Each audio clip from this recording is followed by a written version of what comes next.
اس کے بعد 22 کروڑ روپے کی ہم نے پچھلے ہفتے سٹوری دی جو خاور گمن صاحب کی تھی کہ 2 گاڑیاں خریدی گئی ہیں.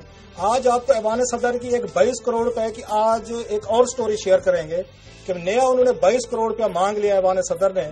وہ کس کام کے لیے مانگا ہے؟ یہ صدر جو ممنوع حسین ہمارے بیٹھے ہوئے ہیں، بڑے سادہ اور بڑے شریف صدر، ان کے بارے میں مشہور ہے. تو آج 22 کروڑ روپے کی ایک نئی سٹوری آپ کو سنائیں گے ایوان صدر کی کہ 22 کروڑ روپے کیوں مانگا گیا ہے. ٹھیک ہے کلاس صاحب، آپ وزیر اعظم نواز شریف کے جو بھارت جانے کا انہوں نے فیصلہ کیا ہے، آپ ان کے اس فیصلے کو کیسے دیکھتے ہیں؟ کیسی توقعات وابستہ کی جانی چاہیے؟ کیا بہت زیادہ توقعات ابھی سے وابستہ کر لی جائیں گے؟ پتہ نہیں کون سا بڑا بریک تھرو ہونے والا ہے اس ملاقات سے. شاید اس پہ میرا خیال ہے پچھلے ہفتے ہم اس پہ خاصی بات چیت کر چکے ہیں، تینوں جو ہم بیٹھے ہیں.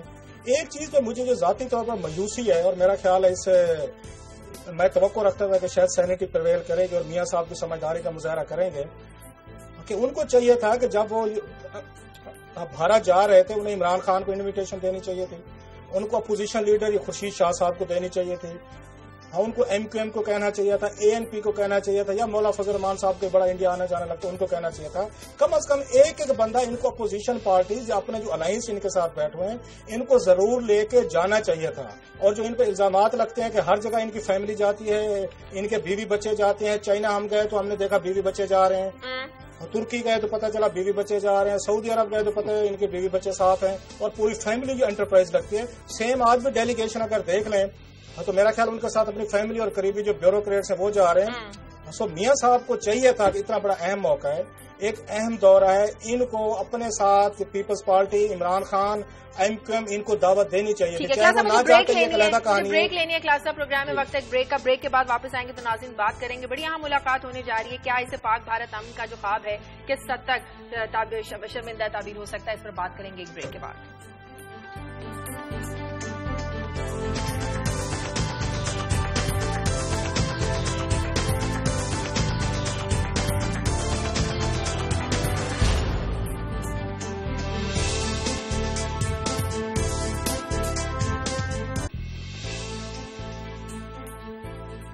بریک کے بعد خوش آمدید. بریک سے پہلے کلاسز صاحب بات کر رہے تھے کہ وزیر اعظم صاحب کو اپوزیشن لیڈرز کو ساتھ لے کر چلنا چاہیے تھا، پیپلز پارٹی کو، تحریک انصاف کو.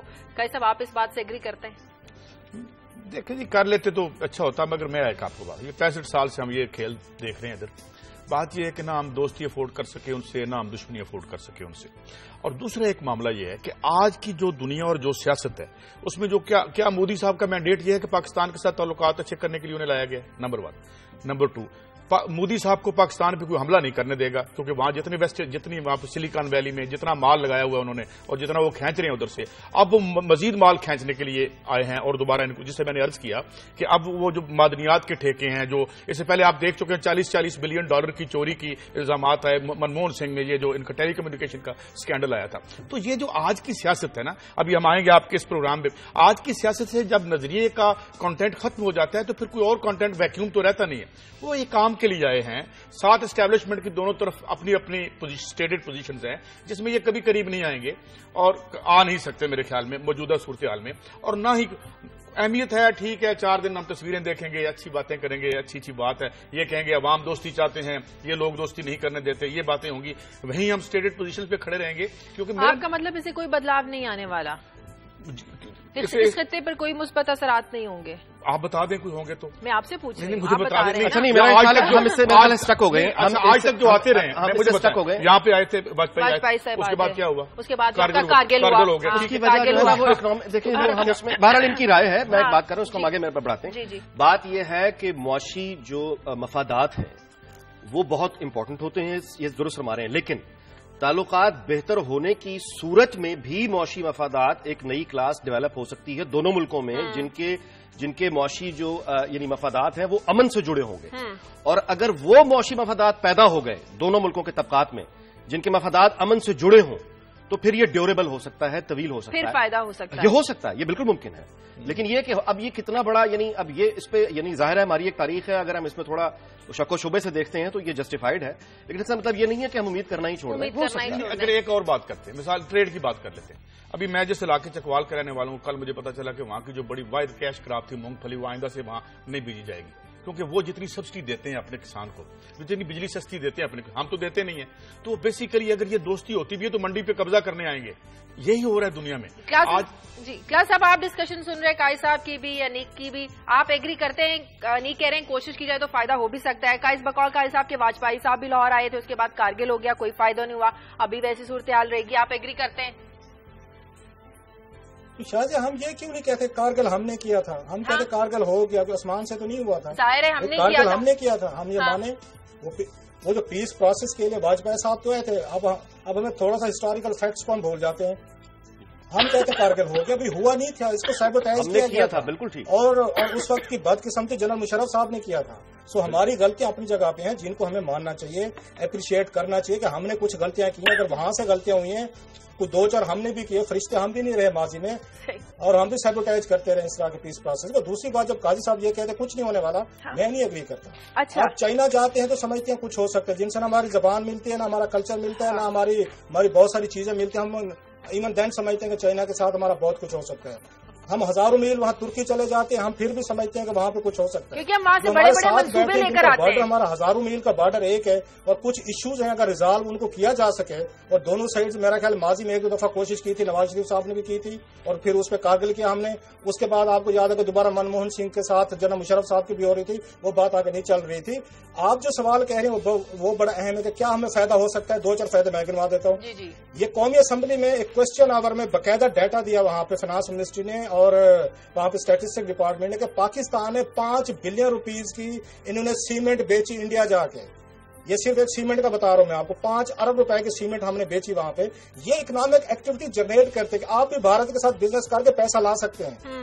آپ کے یہاں پہ فیکٹری چل سکتی ہے، مزدوروں کو تنخواہیں مل سکتی ہیں، اور اکنامک ریوائول ہو سکتی ہے. یہ صرف ایک سیکٹر کی بات کر رہا ہوں، and there might be many sectors. اور میرا خیال ہے کمپٹیشن میں بندہ فلورش کرتا ہے، رائز کرتا ہے. مناپلی ہے ہماری اس وقت، مناپلی میں آپ رائز بھی نہیں کر سکیں گے، آپ کا ٹیلنٹ بھی سامنے نہیں آئے گا، آپ کی پروڈکشن بھی نہیں بڑھے گی، آپ کمپیٹ بھی نہیں کر سکتے. ہمیں کنویں کا مینڈک نہیں بننا چاہیے، ہمیں انڈیا کے ساتھ جانا چاہیے اور کھل کے بات کرنی چاہیے. جو ایشوز ہیں آئی پرسنلی تھنک کہ ان پہ بہت ساری پیش رفت ماضی میں ہو چکی ہے، ان کو تھوڑا سا آگے لے کے جانے کی ضرورت ہے. اور میں تو اس سے بڑا پازیٹو ہوں. میرا مجھے ذرا رسپونڈ کرنے دیں، کیونکہ مجھے ذرا رسپونڈ کرنے دیں. کلاسر صاحب، بلینز آف ڈالر کی ٹریڈ ہے انڈیا کی چائنا کے ساتھ. دنیا کے سب سے زیادہ غریب چائنا میں رہتے ہیں، انڈیا میں رہتے ہیں. دنیا کا بدترین سوشل سیکٹر انڈیا کا ہے. دولت کی انڈیا میں کوئی کمی نہیں.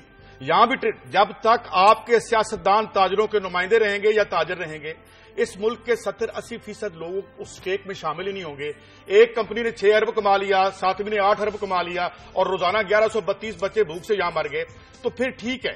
اگر تو ہماری صحافت یہ ہے کہ ہم نے اوپر کے 1% کی کھیل میں دیکھنا ہے، اور اگر اس میں کوئی عوام بھی رہتے ہیں جس میں 1.2 بلین انڈیا کے ہیں، کوئی 20 کروڑ ہمارے بھی ہیں، ان کے بھی کوئی سٹیکس ہیں. تو جب میں بات کرتا ہوں تو میں یہ کہتا ہوں کہ یہ جو دونوں رولنگ کلاسز ہیں ان کی اپنے انٹرسٹ اور مفادات ہیں، جس میں نہ انڈیا کے عوام فکر کرتے ہیں کیونکہ ان کی غربت اور ذلت کی کہانی کہیں بھی کھول کے پڑھ لیں نیٹ پہ بیٹھ کے. اسی طرح پاکستان، تو یہ باقی ٹھیک ہے 4 ارب انہوں نے کما لیے، 4 ارب ہم نے کما لیے، ادھر سے ادھر ہم نے کارگل کیا، وہ ادھر سمجھوتا ایکسپریس کر دیں گے. آپ کی یہ لاجک کم از کم معذرت کے ساتھ اب دوست ہیں، یہ میرا خیال ہے کسی کو سمجھ میں نہیں. کیا واقعی عوام کا کوئی لینا دینا ہی نہیں ہے؟